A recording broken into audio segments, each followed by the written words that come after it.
So I'm Shriya Chatterjee, and I'm head of research initiatives here at the Paul Mellon Centre. I think a lot of you in the room have been here for the past 2 days. Some of you are joining afresh today. So I'm really here to welcome you both in the room and online to what is day 3 of What is Research Now. So today's strand is artificial futures.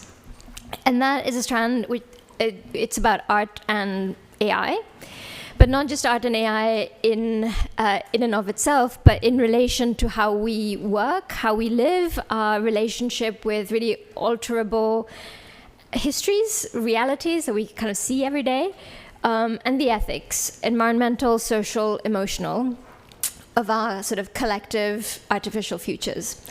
I have some housekeeping to run through before we start, and that's really just to say that Sam Levine's talk later today is going to be hybrid, in that Sam's going to be online. He was supposed to fly in from New York, but couldn't due to a family emergency. Everyone's okay, but Sam's going to be joining online, and Pedro will be here in person to chair and moderate the discussion. And before we start, I want to say a big thank you to Maya Indira Ganesh for just talking us through having lots of conversation and chats about what artificial futures should be, will be, and so on. And you'll hear from Maya in a moment. The other big thank you goes to Wesley Goatley for his installation downstairs, which you might have seen, The Horizon. And if you haven't seen it yet, you'll have time to kind of interact with it and speak to Wesley as well. So just thank you for being here for the 3 days and giving people a sense and an introduction of your work already through the installation downstairs. So all that remains now is to hand over to Maya Indira Ganesh. Thank you.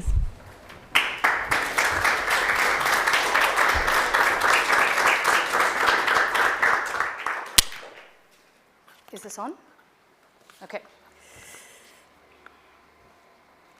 I think you'll agree with us that the digital space is a troubled one, and yet there's no way we can survive or maintain our contemporary society without it. We cannot trust big tech companies entirely to make AI truly work, because the social is not something they truly understand. We need big, bold, fearless ideas and visions, not small adjustments to old arrangements. It is our job, a difficult job, to take the long-term view and a 37,000-foot view of the landscape and to propose some new ideas to secure a future with the AI we want. Today, you'll hear about something that stands in the way of this future: the reality that AI's evolution is hindered by negativity, fear, dread, and a host of unproductive feelings. We're going to have to find a way to reinvigorate how we feel about our shared resource that is the digital.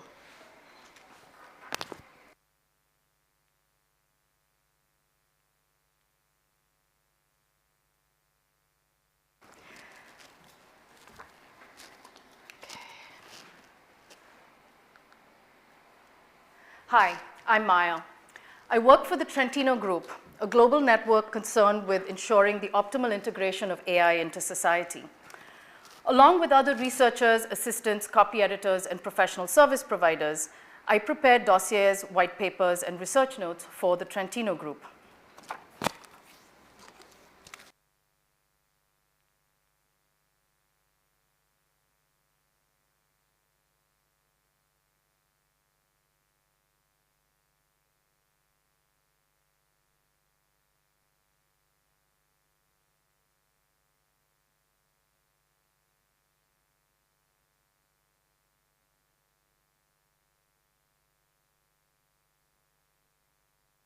AI's influence on society has never been more pronounced, and the hegemony of the global north has never been weaker. GDP expansion hovers around 1%, negative birth rates are now the rule, local ecologies and global climate systems are under stress. Its ability to contain global conflict has failed, and a fractured cultural milieu is under the sway of xenophobia, populism, and nativism.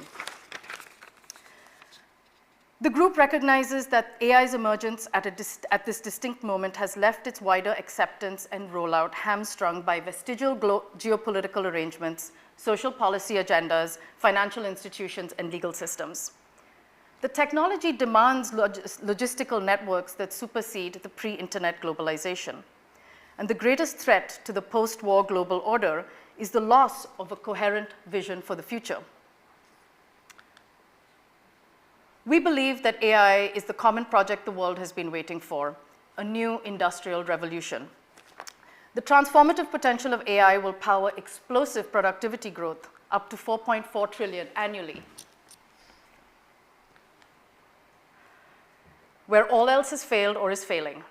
In order to unlock this potential, AI needs a supporting infrastructure of economic theories, experiments, cross-generational solidarities, hopeful rhetoric, and new social organizations. We know that scientists and policy organizations are developing the computational power, training data, and value chain of humans and non-humans to build and regulate AI. But who is defining the collective hopes, desires, and visions for being human amidst highly intelligent machines? The Trentino Group is attentive to the strategic necessity of using the tools of societal transformation, desire, imaginaries, culture, language, to massage our tumultuous conditions to accommodate the emergence of AI. In particular, the group is concerned with identifying outmoded forms of being human that are not compatible with AI and propose how they might be transformed or abandoned.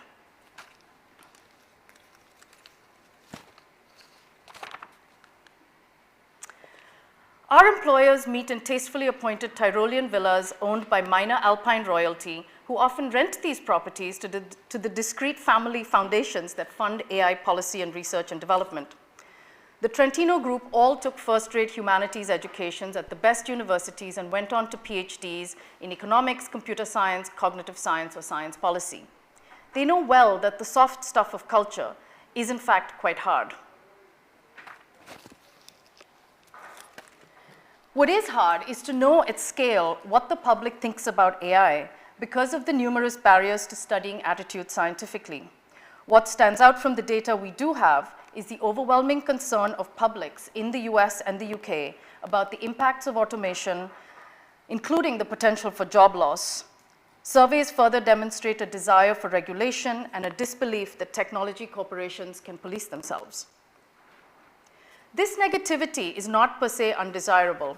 Anger and fear can be productive as emotional states. However, we are concerned with the threat of persistent low-grade disaffection that has emerged in the wake of a failed social media-based internet and alongside existential doom inspired by imminent machine intelligence. Boredom, rejection, refusal, feeling stuck or log-jammed, petulance, complaint. These emotional, psychic, and affective states are neither passionate nor bright like hope and anger, nor dark and seething like fear and jealousy. They kindle neither resistance nor acceptance. The group therefore believes that these hurdles stand in the way of AI. Finding ways to address and harness them or to transform them is the task the group sets for the second brief. The brief is not intended for general public release, but for internal circulation amongst high-level policy visionaries like us. While it may contain specific proposals and guidelines, these are just devices for mapping out the complex and delicate ideas upstream of more visible policy machines.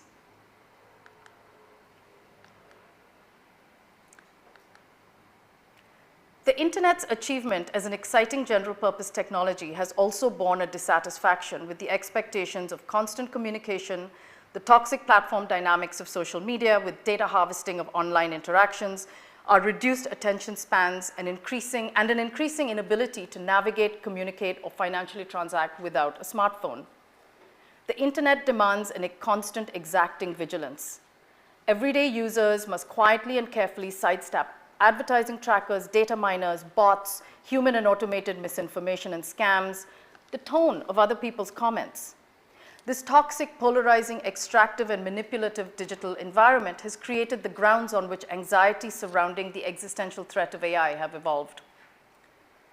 Scholar Tung Weiwei notes the impact of algorithmic prompts and optimizations are felt in deeply embodied yet ordinary experiences, such as the quality of one's sleep and on the shelves of grocery stores. Selfhood he finds, is burdensome in the digital age. Similarly, Susanna Passanen finds that multiple competing affects constitute our digital lives: frustration, pleasure, curiosity, boredom. Being human online has become exhausting. The cultural critic Venkatesh Rao points to the rise of the cozy web, private spaces that are less concerned with social media's broadcast mode and more invested in safe and comfortable communication within smaller moderated communities, private chat groups, messaging apps, Discord, and Slack channels. The Trentino Group notes with concern that this retreat into private niches of online community pacifies and disengages large groups of stratified users, making it more difficult to enroll them in the advancement of AI. Our task is to reach beyond university researchers and technology think tanks and awaken everyday people to the potential of AI for wider society. We have undertaken a small genealogy of recent technological antipathy. A series of unanswered pause letters from scientists in 2023 demonstrated the apparent impossibility of pressuring the companies that develop AI to pause their work, and hence the impossibility of reining in an AI that could, in theory, go rogue. AI safety is a niche area of inquiry concerned with ensuring that AI systems operate reliably, ethically, and without causing harm. As AI capabilities grow, AI safety becomes increasingly critical to avoiding dangers such as misinformation, economic disruption, and the loss of human control over AI systems. Nobel laureate, the scientist Jeff Hinton, claims we have 30 years before AI could scale to wreak significant damage.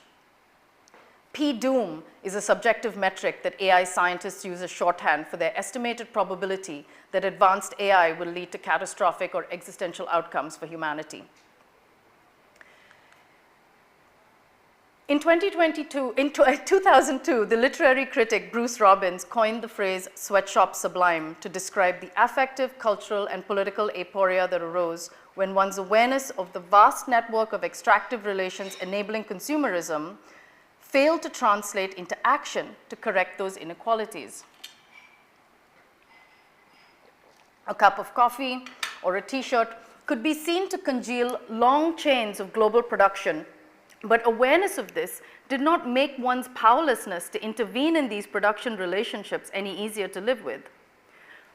Robbins' sweatshop sublime builds on the Kantian sublime, the feeling that one's imagination is inadequate to the task of comprehending the chains of supply, an awe-filled response, even a peculiar enjoyment to the acute sense of one's smallness.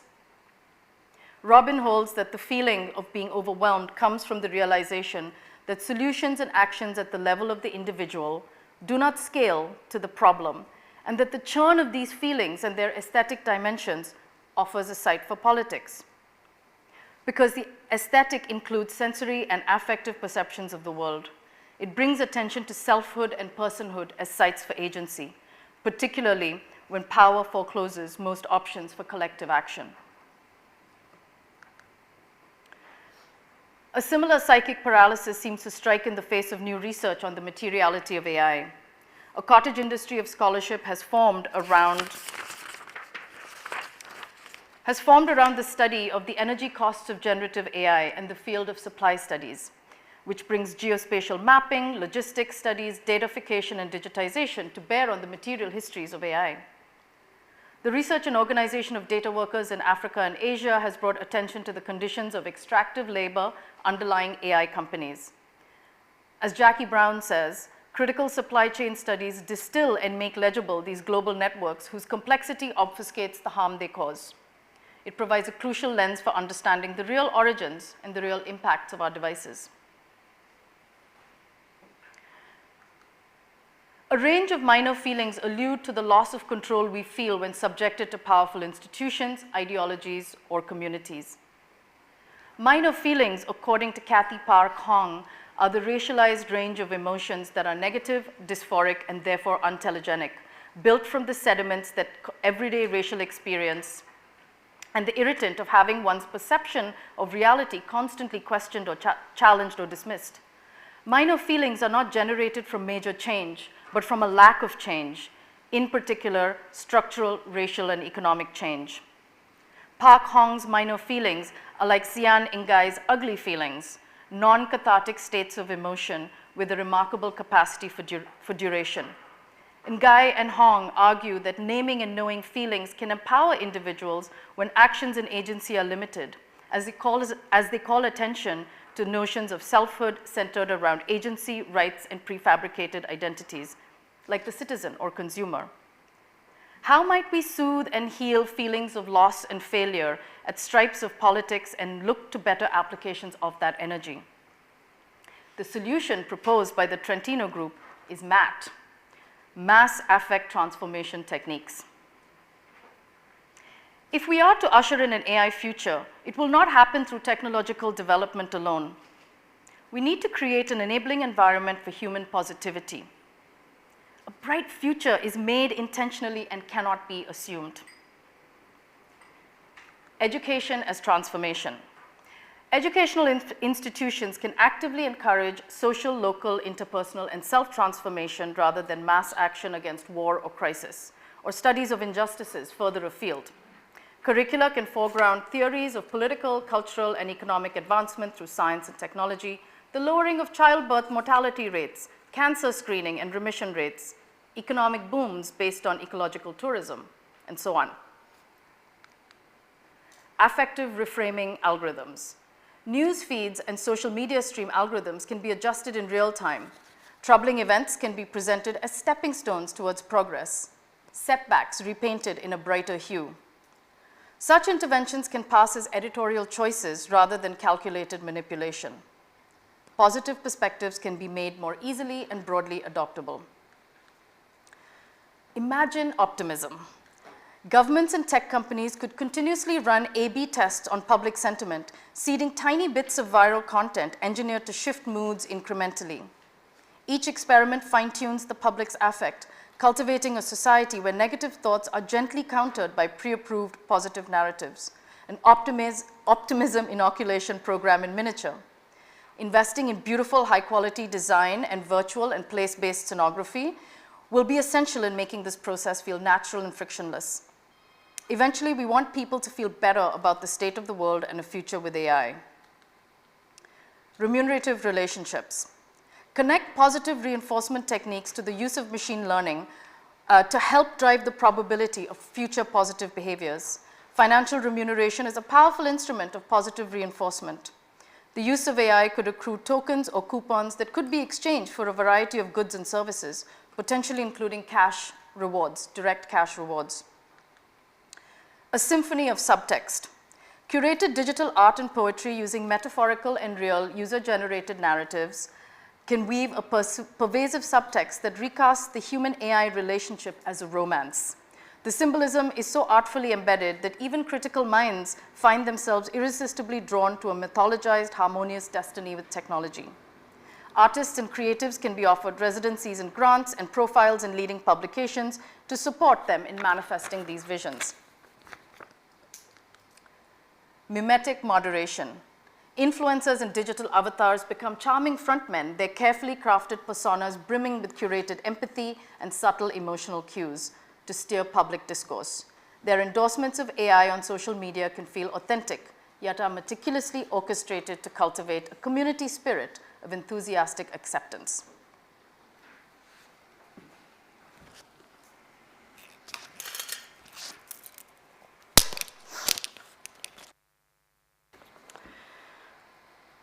We can have nice things, but we must be realistic about what they are and how to get them.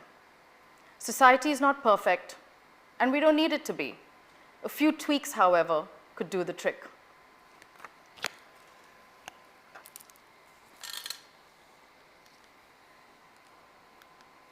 Oops.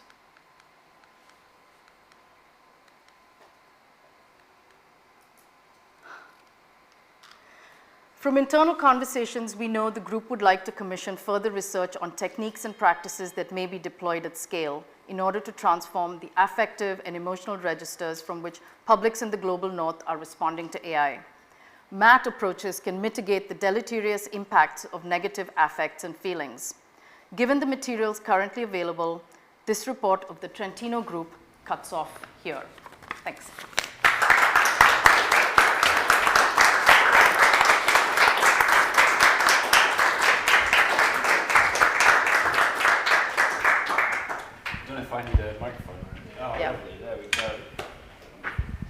Hello, my name's Tobias Revel, and I'm going to be doing my best to extricate more knowledge and insight from Maya's wonderful performance. I think there's two main things I'd like to talk about. First is sort of the methodology that you've looked at here, this idea of doing satire and speculation and drawing on tropes that we're probably all familiar with from policy briefs and things like that. And then the second thing is a lot of the sort of tropes, I'm going to use the word again, tropes in the construction of AI that you've referenced throughout that piece, and also the former Trentino brief as well, because there's a lot of things that we all recognize that are really subtly kind of hinted at or explored and given a new flavor or a twist. So my first question, I guess, is the obvious one, is that what does this approach to thinking about what I'm going to call the social construction of AI, because that's what I talk about, what does this add to your research? Because you're also an IRL researcher, right? You're doing very high level, advanced research in a book that's very easy to find across Northern Europe, and so yeah, I'm interested in what this approach adds to your practice and your research and your thinking, and what you feel it brings to it. Thanks, Tobias, and thanks to Shreya and everyone who's here to be part of this conversation. I will ignore the shade about my book and supply chains of publishing. To be you clear, can find I my book visited downstairs like half a dozen shops to try and find that book. Just embrace Amazon, Tobias. It's that simple. The book is downstairs, and you can look at, and I have some more copies with me today. So I am an IRL researcher, and I study the social and cultural impacts of AI in society. I think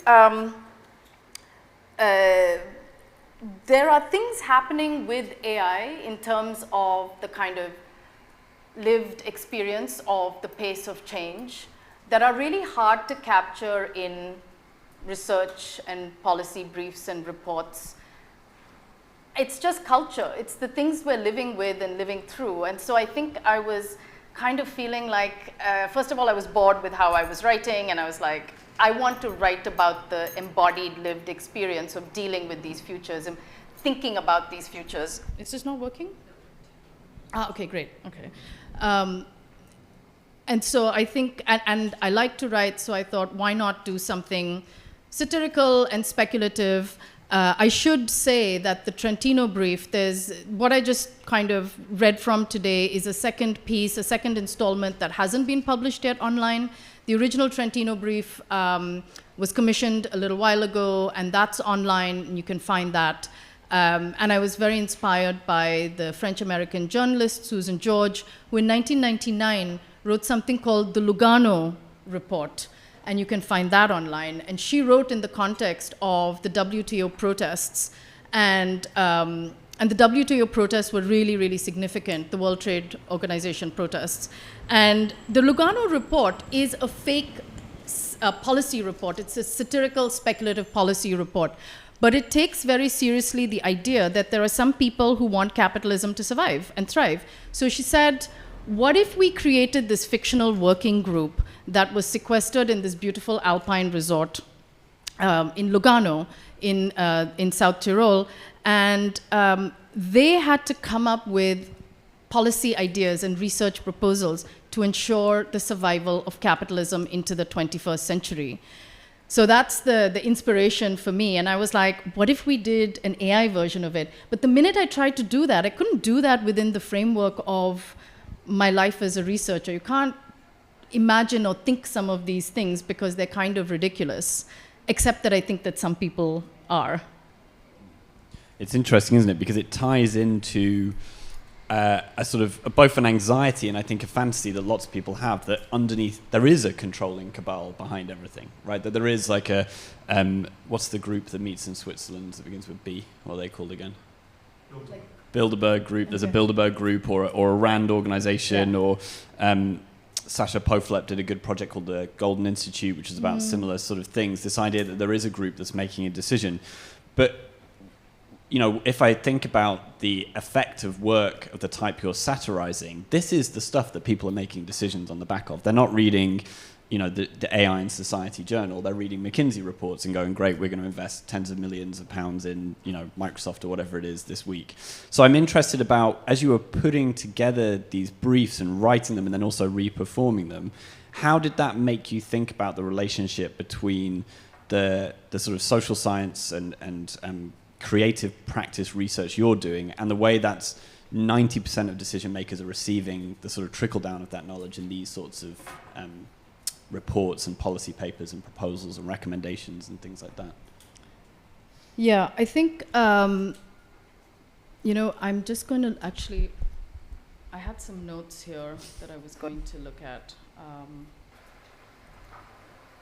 I think one thing that was interesting for me in this piece, but also the first Trentino brief report, that one was about the death of the humanities and how the proposal in that one was everybody who works in the humanities and this kind of, what is the humanities anyway, should work for AI because AI doesn't sound particularly good and human. And I saw a news article in Rest of the World which said, this is in the first moment of ChatGPT coming out, the first 6 months or 8 months, that Silicon Valley tech companies were hiring poets because the content and the tonality and the speech of large language models was sounding kind of flat. And so they wanted things that sounded more human. And so they were hiring poets. And so the first brief was about that. And the second one is about feelings and this idea that when we make choices about things, the world of the McKinsey reports or futures about AI, we're doing so rationally. And I was more interested in the fact of being human and what does it mean to be human in the context of this large-scale change that's emerging. So I wanted to kind of find a way to talk about that, but write about it in this language, and knowing that it's a bit tricky to do that. I mean, to go back to Susan George, when she published the Lugano report, people would stop her on the street and get really upset and say, how can you write these things? Because what the working group in her Lugano report did was basically come up with something Malthusian to say that capitalism will survive and thrive only if some people die.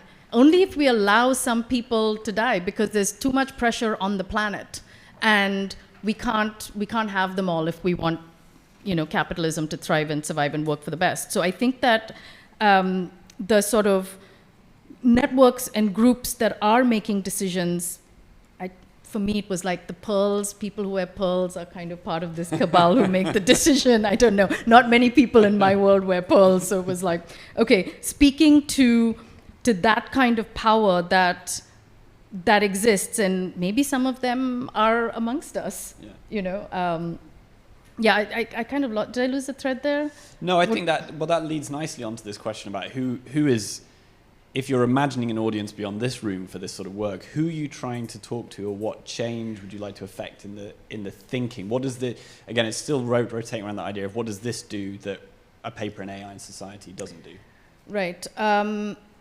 I think the paper on AI in the AI and Society journal is part of that rational actors making rational decisions. Homo economicus as the template for what we think AI should do and be, like relentlessly making decisions and making the right decision, well optimized, weighted decisions, and that's part of that world. But I think some of that world misses this reality of being human and making messy decisions and not knowing what we want and feeling confused by the emergence of things.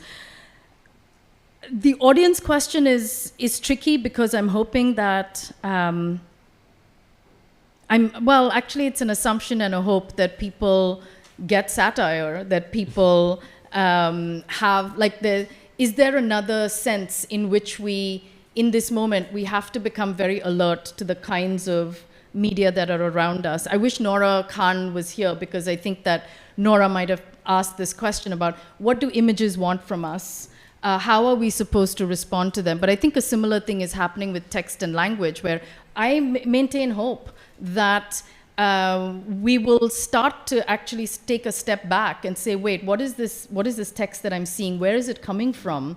I don't want to take things at face value. I'm going to question AI in society as the vehicle of like sort of this is rational thinking about AI or technology futures or anything like that. So, yeah. And I think, I mean, another thing that I think reflecting on other practices and some of the stuff of my own as well is that actually by taking this sort of massive non-technological context of power and money and policy and economics and a theory of what a good society looks like and embodying it in an artifact, which is the Trentino group, you make it easier as a point of satire, right? It's a thing that people can point at and then compare their own experience or real life understanding to that and say, okay, why is that funny? Why is that weird? Why does that sound odd? You know, yeah, I think also there's, I don't know, there's a lack of wit. There's a lack of kind of taking the piss or not taking it seriously or saying, what if it all goes to shit? Or what if this is not, like, can we kind of, you need some kind of cultural idioms to sort of pin ways of talking and feeling about the present and the future. So the Trentino group might be that we use that with things like the thick of it, or you know, there's in culture, in media, we have these things that we hold on to understand and to give us language. So I think, yeah.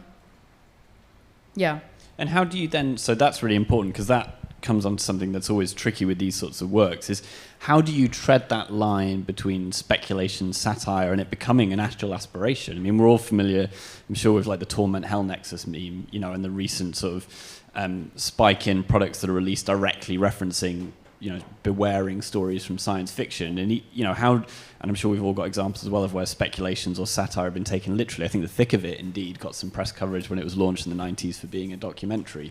So how do you tread that line and do it sensitively and make sure and think about the effect you want to have in it?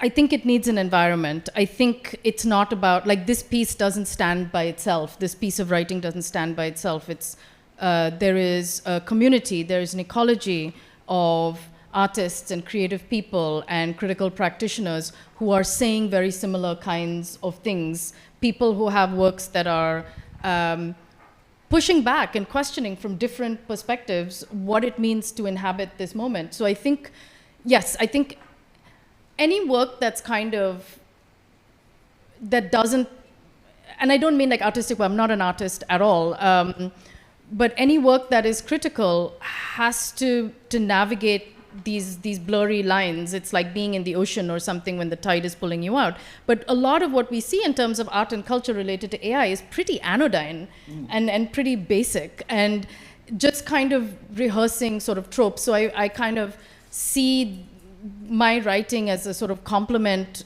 or as, you know, to events like this and the kinds of people who are here. And this is a very nice, beautiful bubble of people, and I'm very grateful for the space to do that, though it's also on the internet. But actually something that Wes said yesterday in the pub was, you talking about actually his research or his PhD, was you want to do something that somebody else, that does the heavy lifting for someone else, or that makes it possible for somebody else to do their work. So somebody can cite his research and say, oh, Goatley said this in 2021 that allows me to build something else. So I kind of, I don't think anyone's going to take the Trentino brief seriously. They probably already have. Literally Google does. If you Google Trentino brief, it describes it as a real thing. Yeah. So yeah. Everyone will. Anyone here a lawyer? Does anyone want to like support me if this all goes to shit? Like, yeah. It's really hard to sit in this chair in a non-louche way. Yeah. I just want to point that out. I'm not doing this to be provocative. Okay, note to Ella. Maybe I should have like chosen the other. This chair. Is definitely the better chair. This is the more like. I'm quite tempted to like sling my both legs over the side. It's okay. I think you can go ahead. Just roll into it. Look, we've got I think 5 or so more minutes before it's open to cues from the audience. So in that time, I wanted to pick apart some of the concepts that you're talking about more around the social construction of AI away from the methodology. For context, I'm working on my thesis at the moment, which is on the different strategies that are employed in socially constructing imaginaries and futures of AI and how they're deconstructed. One of the things I keep coming up against is every criticism has a repose, right? Every single criticism has a repose. So you talked quite a lot in this one about the idea that feelings are minor feelings are a problem that are sort of are getting in the way of people's uptake and enjoyment and thrill. And definitely one of the things that AI developers will draw on is the opposite of those. So things like novelty and charm and enchantment and magic and enjoyment and things like that. So I'm wondering, taking away from the Trentino brief, if you could reflect briefly on how you see those kind of feelings and responses being framed both by critics and by developers. Thank you. Yeah. So I think one thing is that, yes, I wanted to talk about this more sort of libidinal energy associated with just kind of inhabiting technology, and to giving a name to that, and recognizing that this is also a site of research. This is also a real part of being in this world, and living this. Say the last bit again. About like the difference between... So there's also an opposite effect where often developers and designers of AI will do things like use charm and joy and right. little moments of, it's very often, as you know, framed as magical experience and things like that, which are meant to evoke feelings of novelty and excitement and attractiveness. Right. I think with this, I'm interested in resistance, and I was trying to speak to our strategies for refusal and resistance, and myself feeling...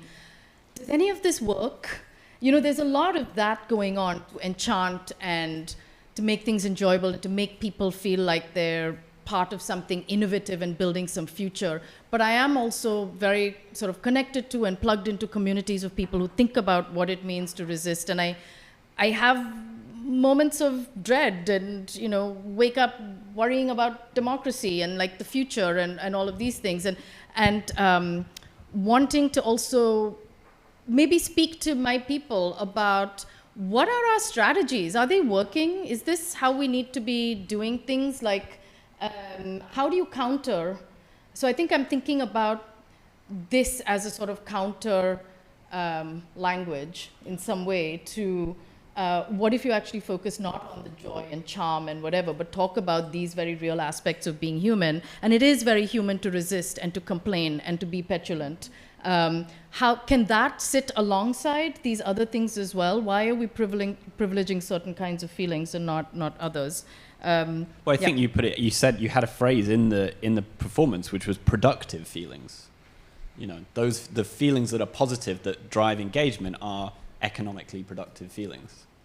Yes, and these are negative feelings and minor feelings, and of course the link to racialization and minor feelings comes from experiences of Asian Americans, and this is what Sian Ngai and Kathy Park Hong talk about. And when I wrote the text, one of the editors said to me, the piece is not about race, and can you use theory about that comes from racialized experience to talk about this? And it is, I mean, there's sort of theoretical academic point I could make about what is the place of theory in this. Is it valid or not? I like to think that any theory is kind of like a portal or a gateway. It should allow you to go to the other side and to make new knowledge. Yeah. And I've got two more things I just want to draw out quickly. One of them's a bit silly, but I'm Tobias Revel, I'm entitled to that. So one of them is, you reminded me of something that both Caroline Bassett and Gemma Milne have talked about, which is, if you're a person who's already faced with opaque decision-making systems that are often careless or complacent or even biased against you in different ways, whether those are government or business organizations, what difference does it make with that it's an AI? You know, that's the sort of the question they're putting out there. And then in that context, how do you frame resistance and refusal if you're saying the old system was already treating you like shit? The old system was already treating you like shit, so this is not any different? Yeah. Yeah. I mean, I think that it's sort of prompting this mass disaffection with what came before, and that's why you're seeing a lot of different kinds of collapse now, where we're kind of saying, oh, so all of this is not actually how it's been cracked up to be. And I think that recognizing that is the site of very unproductive feelings. Yeah. But we also need to sit with those things. We don't like to sit with terrible feelings. We need to reconcile. And I think there's this discomfort with it that we're not able to do or don't want to do. I mean, a whole other conversation about, if you ever talk about reparations or restitution of cultural artifacts or whatever, we very immediately go to the how to do it, because we're very good at doing things and thinking about what's the model, what's the economic model, but to actually live or walk or experience and sort of sit with the discomfort, we don't want to do that. Yeah, you want to solve it. We want to Fix solve it. Fix it. Yeah. We absolutely want to fix it. And that's the sort of innovative tech solutionist, I mean, this is the kind of thing that you talk about, I think, in your work, where it's about this, these sorts of framings that come to, it's not just about the technological object then, but then sort of doing the social engineering around it as well in terms of how to be human. Yeah. And my last question, I guess, is something that I think about all the time, and I know we've talked about, but I don't know if you recall, we had a chat in a pub garden in Cambridge about this, and I put forward my theory. But what motivates these people? Right, this is what I keep trying to get under the hood of, is like, what motivates someone to stand on a stage at TED or South by Southwest and go, AI is going to be amazing, we're all going to live forever, it's going to solve all diseases. Because do they believe that? What's the actual driving force that's energizing that perspective? Because I know what energizes us to critique it, blah blah blah. But like, what is that? I don't actually think it's that evil. I don't. I think it's actually quite banal. I think that people have ideological, disciplinary perspectives on how the world is broken and how they're going to fix it. Yeah. And I mean, money is nice. I think that's definitely a motivator. But I think that people genuinely look around at the world and feel like, and there are lots of terrible things as well, and saying, we could fix this. Yeah. And so, I mean, I know a lot of people who, I mean, when I was growing up, I kind of definitely experienced a whole cohort of people from the global north who were really do-gooders and wanted to improve things in the place that I grew up in India. And I couldn't fault them for being genuinely good people who wanted to alleviate poverty and disease and all of those things. But they just kind of erased those of us who were either already doing that or living that or anything else. And to point it out to someone that maybe this is not how, maybe there's other kinds of knowledge and experience, you had to find nice ways to do it. And I feel that sometimes I'm Trojan horsing that through my day job. Should I say this? I don't know. But I forget I said that. Yeah. Control Z. Don't make people feel bad about telling them that there could be other ways to recognize people's lived experience. Well, I was going to say, to bring it back to the pearls, it reminds me of a conversation I had with a friend of ours recently about, we were digging around inside the funding behind a big tech project, and most money is still pearls and Monaco. And there is money that's, sending Katy Perry to space and Mars colonies, but most of it is, I've got 4 or 5 generations of wealth in a Swiss bank account, and I want to keep expanding that wealth. And in that sense, whether it's the metaverse or blockchain or AI or investing in social media is irrelevant to that, because the project is maintaining and building that wealth. Which, on that cheery note, let's open it up to questions from l'audiencia. Any questions or comments? Oh, we've got 1, 2. Thank you so much for that. And actually, you caught me off guard at the beginning, because I was like, I've completely misunderstood Maya and her work. But then that led me to think about, and actually it's something that I've been grappling with recently, this binary thinking between good and evil. And obviously we're the good guys in this room because we're doing the critique of all the bad stuff that the evil people are doing. But is there a danger that in almost this binary thinking we don't find a place to meet in the middle where we can actually have a conversation about these things? And I think your piece was reaching towards that with the satire element. but yeah, I find myself often thinking, like, where does the blame lie? And one day I'm like, oh, it's the algorithms. And then the next day it's like, nah, it's the computer scientists. And I kind of go around in these circles. And then actually a friend of mine was recently visiting from America who works in a big tech company. And he was explaining that he had come to the UK to do a project about trust and journalism and AI because he couldn't conduct that project at the same company, but in America. So he was kind of circumventing these internal rules and regulations and the politics within that company. And then I had a chance to ask him, you know, do the responsible AI people, like, what is their deal? Do they really care about that stuff? And he's like, no, the people in the teams, like, they are there, they are passionate, and they want to do good work, and they want to make it better, and they want to make it. So it's sort of like where, yeah, it's maybe an impossible question, but it's just things that I'm grappling with at the moment. No, it's a great question, and thank you for that, Amira.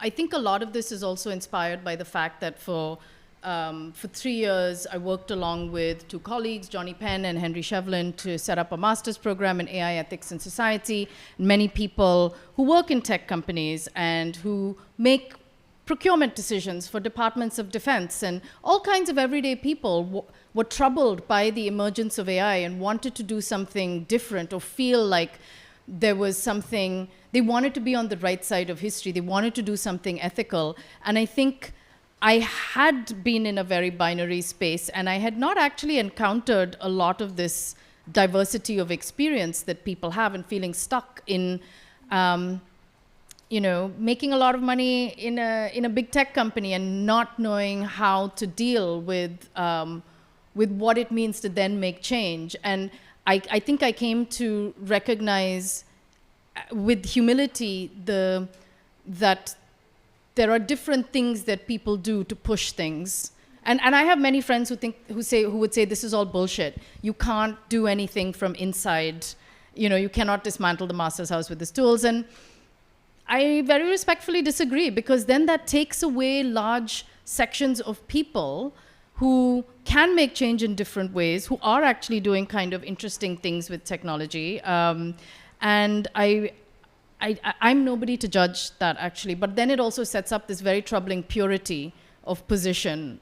And I'm not that person. I can't be hardline about it. Maybe I don't have the discipline for it. But I think that the sort of messiness of the middle is something that and the lived experience of human social infrastructure in making that change happen. I mean, intellectually, I'm very curious about the boring stuff of how that transformation happens. It's like, who's cleaning up the square the day after the revolution?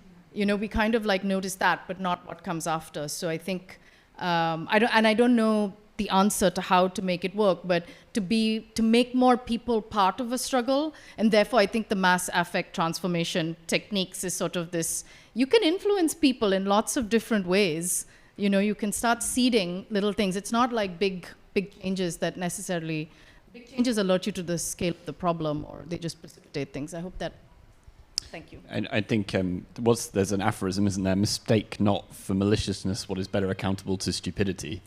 And Sarah Wynne Williams's book, Careless People, was nothing surprising in it, but I think it emphasizes that most things are just people being careless or complacent or having misdirected priorities, right? It's nothing, there's very rarely a massively malign influence in it. It's just genuine complacency. And as someone who, you know, works in a large profit-oriented corporation, you know, decisions are made by a mix of different motivations that are coming from all over the place. And if they're not critically thought through, they can result in harm. It's no one wanting to harm anybody. It's just the nature of complexity, I guess. Yeah, I mean, I think there are also like evil people, like downright evil, like bad people with a lot of money, don't get me wrong. But I think most people are just like quite powerless and boring, you know, in the middle. No shade to boring, but yeah, just saying. Yeah. There was another question over here at the back.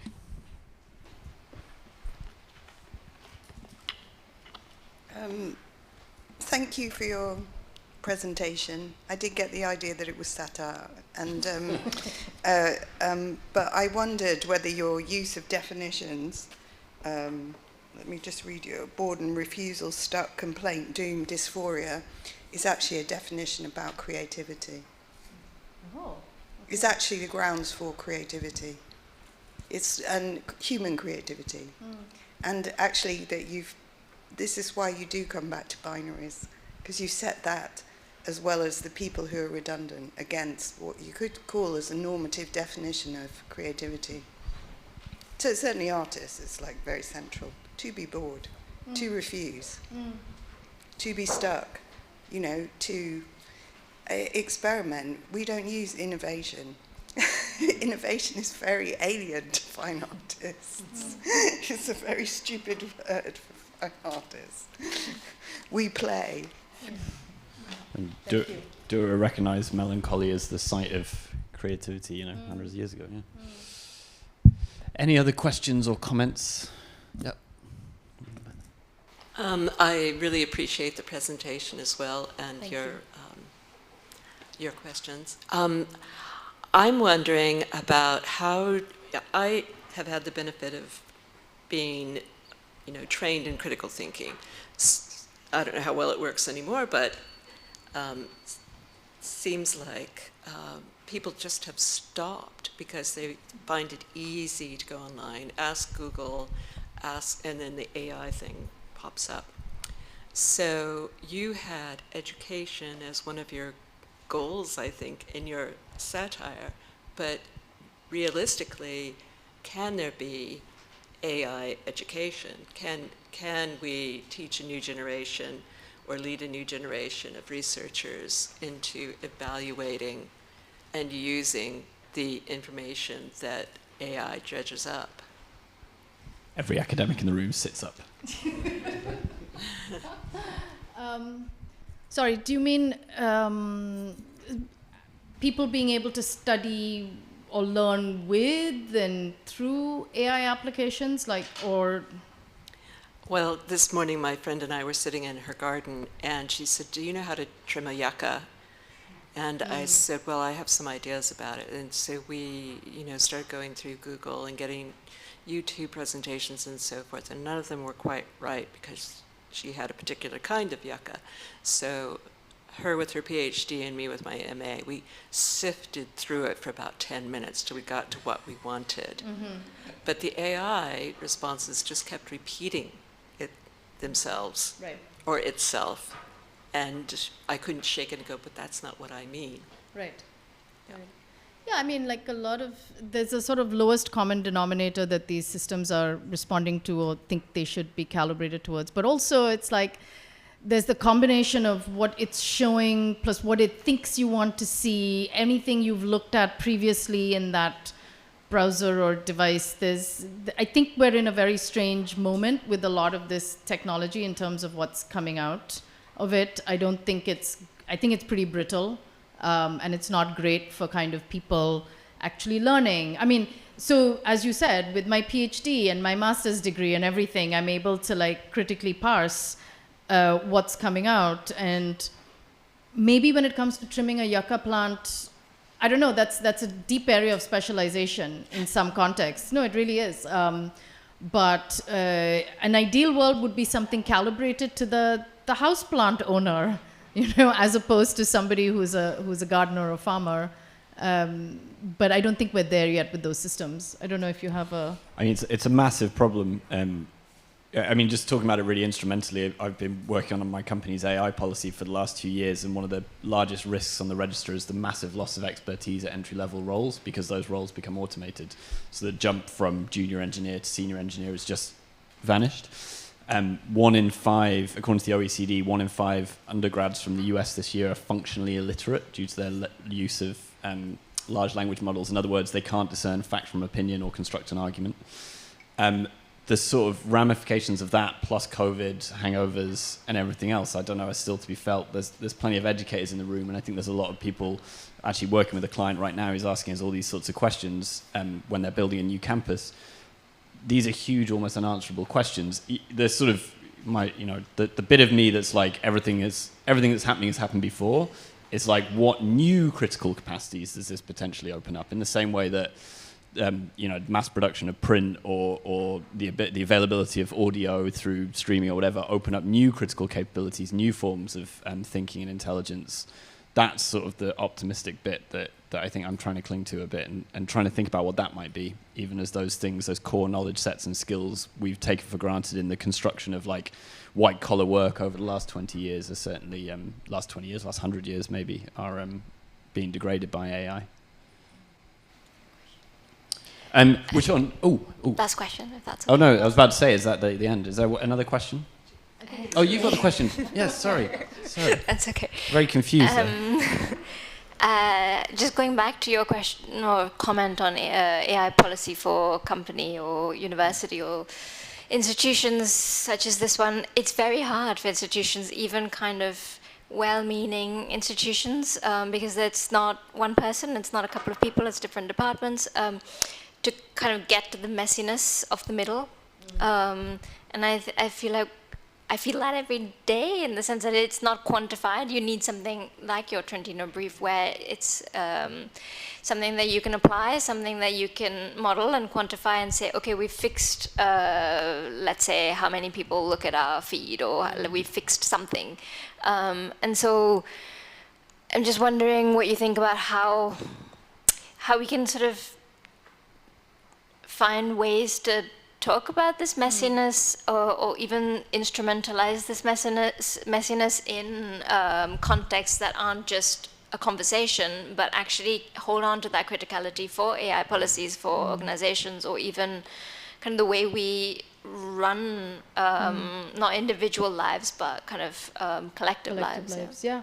Thank you. I think that's a great question, and I'm going to give an example from my workplace, and I think it's fine to talk about this. So what it's doing is forcing us to have conversations, the need to draw up policies or to decide how we engage with this technology is, I think, forcing many of us to talk across disciplinary or other kinds of lines with people about what are we all really doing here? What is the purpose of this? And sitting in an educational institution, this is extremely, extremely present all the time. So my wonderful colleague, Claire Ben, runs an MPhil in the ethics of AI data and algorithms, worked with another colleague, John Burden, to come up with a policy for students, an internal policy for students about their use of large language models. And I mean, every educational institution is having some chaos situation going on about this.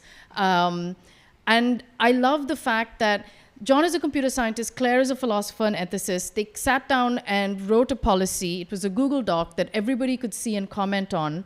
Wildly different discussions and positions in our research center, but we were talking about it. And the sad fact is we hadn't talked about a lot of these very fundamental differences till this happened. People still disagree. And what was interesting about the Google Doc then was, there's a lovely policy, and what they did in that case was, about the use of LLMs in writing essays. They took what is a master's MPhil level essay, and they reverse engineered it and said there are 17 elements to an essay. And they broke down each element in terms of what a paid version, what a free version of 2 or 3 different kinds of LLMs can do. Does that enable or advance or come into conflict with what you're trying to do through education? So, and is it correct? Is it efficient in using it for that? So, citations are one of those 17 elements. We know that large language models are prone to hallucination and to make up things when it comes to citations. But it might be really good for something else, like, non-native speaker to ideate, because that's your own work. You're trying to sort of create a structure out of something, and that is a valid part of writing an essay. So there were many levels of refining that policy, and then the other level is of also being around experts who will disagree with that. So there's the Google Doc of the policy and all of the things you can do, and then in the comments section, there's like AI scientists who work at the highest level of actually building this technology, and then they have differences about, does the tech really do this? Can it do this or not?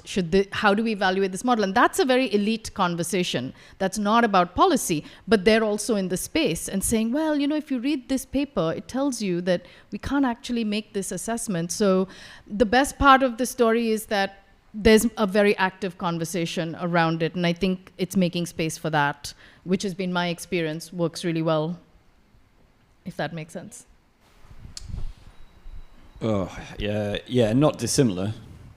Sorry, I'm trying to think. Is it interesting to talk about this? About like the banalities of office life. Yeah, and AI policy writing. I don't know if it is. Well, Basically, I mean, not dissimilarly. We went through a 2-year process. Fundamentally, a company doesn't have a democratic stage, even though Arup is a co-op, so in a way is a member-owned organization, but really it's down to the leadership to make the decisions. And basically, it wasn't that difficult because we could quite easily say what the various ISO standards and regulations we're beholden to say we shouldn't do. And then we could say what the 75 years of company practice say we shouldn't do, and then carve those off and say we're never going to do those things, so that's agreed. The harder bit was agreeing with all these different leaders across digital, sustainable development, cities, whatever, what good looks like. What does good look like? And then how do you steer stuff towards that? And so in the company, that means, okay, what investments are we going to prioritize? What research are we going to prioritize? What skills are we going to prioritize? So that we're pointing towards good, cutting off bad, and then and also creating space, which is not too hard to do, for people to say, I did this thing and it went wrong. What should I have done better next time? Which is, in a competitive environment, can be really hard to do because people don't want to admit mistakes because it looks bad. So actually, that was one of the tougher bits, was creating spaces for people to say, to have critical conversation, which in an academic environment is obviously rather standard, but not so much in a commercial. But I will say just the last thing to that, because of the educational institution bit that people are grappling with, I know some people who are like, yes, we don't need academics anymore. We don't need teachers anymore. And these are people who don't actually do a whole lot of active teaching.